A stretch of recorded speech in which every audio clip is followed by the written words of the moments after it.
오늘은 과연 불장이 오는 건지 아니면 지금이 불장의 끝인지에 대해서 어떤 지표로 어떻게 해석해야 하는지에 대한 내용을 설명드리겠습니다. 물론 과거 지표들을 통해서 앞으로의 일들을 예상하는 거지만 오늘 소개해드리는 지표를 알아둠으로써 시장의 심리가 어느 방향을 가리키고 있는지는 체크해 볼 수 있어요. 먼저 제가 이번 영상에서 설명해드리는 대부분의 지표들을 온체인 데이터라고 부릅니다. 이 온체인 데이터를 간단하게 설명드리자면 블록체인 네트워크에서는 거래와 같은 모든 활동들이 기록됩니다. 이러한 데이터를 온체인 데이터라고 부르는데요.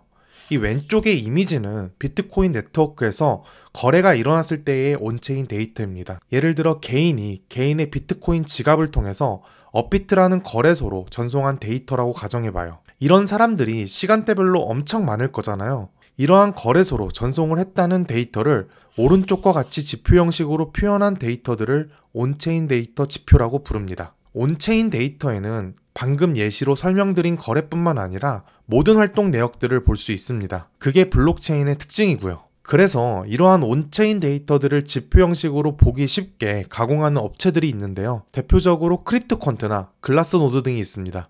제가 자주 보는 온체인 데이터 지표 사이트는 더보기란에 남겨두도록 하겠습니다. 첫 번째로 불장임을 예측할 수 있는 대표적인 온체인 데이터 지표는 스테이블 코인 발행량입니다. 스테이블 코인의 발행량이 많아질수록 시장 참여자들이 많다고 해석을 할 수가 있어요. 이것은 비트코인의 매수와도 연관되는 부분인데요. 스테이블 코인의 발행량이 많아짐에 따라서 가격도 함께 상승했던 것을 볼 수가 있습니다. 2021년 불장엔 어떠했는지를 살펴보면 스테이블 코인 증가에 따라 비트코인 가격도 함께 상승한 것을 볼 수 있습니다. 최근에 스테이블 코인이 비교적 큰 폭으로 발행되었는데 이것이 계속해서 이어질지 함께 살펴보면 좋을 것 같습니다. 두 번째로 소개해드릴 지표는 SOPR이라고 해서 사람들이 손해를 보고 매도하는지 수익을 보고 매도하는지를 나타내는 지표입니다.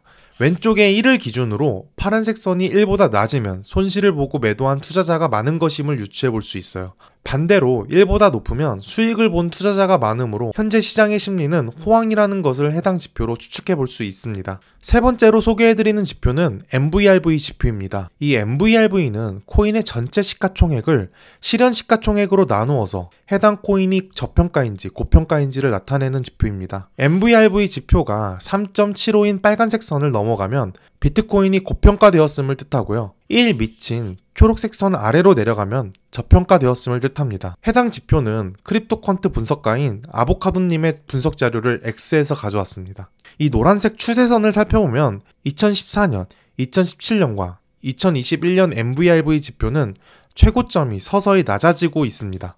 추세선을 따라가 보면 이번엔 3.75를 넘을 수 있을지 아니면 추세선의 상승이 그칠지를 살펴보면 좋을 것 같습니다. 또한 2017년엔 MVRV 지표가 처음 3.7에 닿은 후 6개월 후에서야 당시 비트코인 최고가를 기록하였는데요. 2021년엔 MVRV 지표가 3.7에 닿은 후 3개월 후에서야 비트코인 최고가를 달성했습니다. 과연 이번에는 MVRV 지표가 3.7에 닿을지 닿고 나서 얼마만큼의 시간이 지나서야 비트코인 최고가를 만들어낼지도 관전 포인트가 될 것 같습니다. 다음은 해시레이트 지표입니다. 해시레이트는 비트코인 채굴 작업에 필요한 채굴기와 전력 지출 비율을 말하는데요. 쉽게 설명드리자면 해시레이트 지표가 높을수록 채굴자들이 비트코인 네트워크에 참여를 많이 하고 있다는 의미입니다. 이는 비트코인을 얻기 위한 경쟁도 더 치열해진다는 것이기에 비트코인 가치는 더 높아지겠죠. 현재 해시레이트 지표를 보면 지난 2021년 불장 때보다 훨씬 높게 상승하고 있다는 것을 볼 수 있습니다. 이 지표를 통해서 가격과 해시레이트 지표가 함께 상승하고 있다면 혹은 가격은 떨어지지만 해시레이트 지표는 상승하고 있다면 현재 이 비트코인 생태계는 건강하게 유지되고 있다는 것을 참고할 수 있겠습니다. 지금이 가장 뜨거운 불장이라는 것을 가장 쉽게 확인할 수 있는 지표는 김치 프리미엄 지표입니다. 김치 프리미엄은 한국에서의 매수세가 너무 강해서 다른 해외 거래소들이 해당 가격을 따라오지 못할 때가 있는데요. 이때 비트코인이나 알트코인들의 가격이 한국 거래소에서 더 비싸지는 현상을 말합니다. 2017년 불장에는 이러한 프리미엄이 약 50% 붙었었고 2021년에는 20%가 붙었었는데요.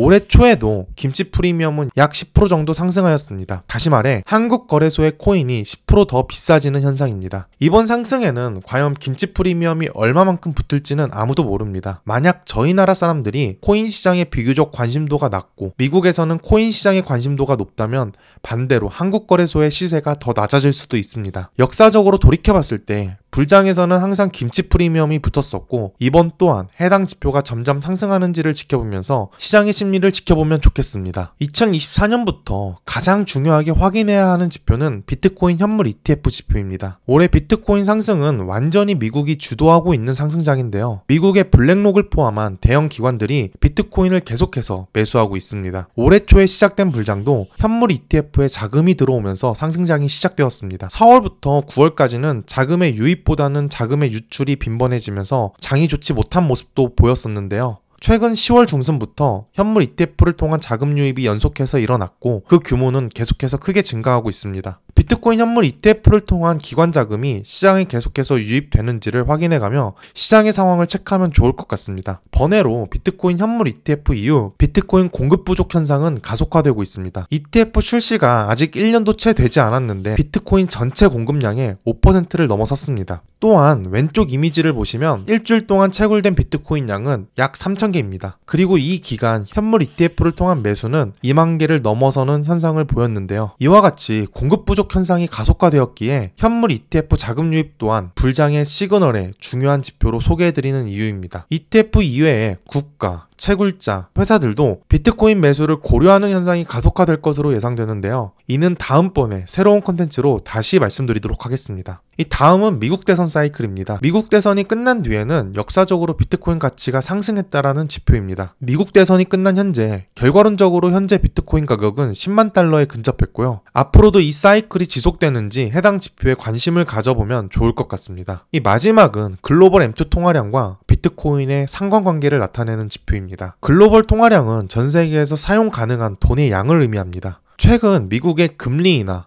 중국의 경기 부양책 외에도 다양한 국가들이 돈을 찍어냄으로써 글로벌 M2 통화량이 증가하고 있습니다. 여기서 눈여겨봐야 할 것은 과거 글로벌 통화량이 증가하면서 비트코인 가격도 함께 상승했던 것을 볼 수 있는데요. 현재 글로벌 M2 통화량은 계속해서 증가를 하고 있습니다. 이번 역시도 비트코인 가격이 함께 상승할지를 지켜보고 시장의 흐름, 시장의 심리는 어느 곳을 향해 있는지를 생각해보면 좋을 것 같습니다. 오늘 설명드린 지표 이외에도 정말 다양한 지표들이 있습니다. 물론 이러한 지표들로 이 불확실한 미래를 예측하는 것을 넘어서 확신한다라는 것은 너무나도 어리석은 생각일 수 있습니다. 다만 시장 참여자로서 매매에 대한 근거를 갖기 위해선 시장의 심리가 어떤 방향으로 가고 있는지에 대한 참고 자료는 다양하게 알아둬야 한다고 생각합니다. 제가 자주 보고 있고 알고 있는 온체인 데이터 지표 사이트는 더보기란에 남겨두도록 하겠습니다.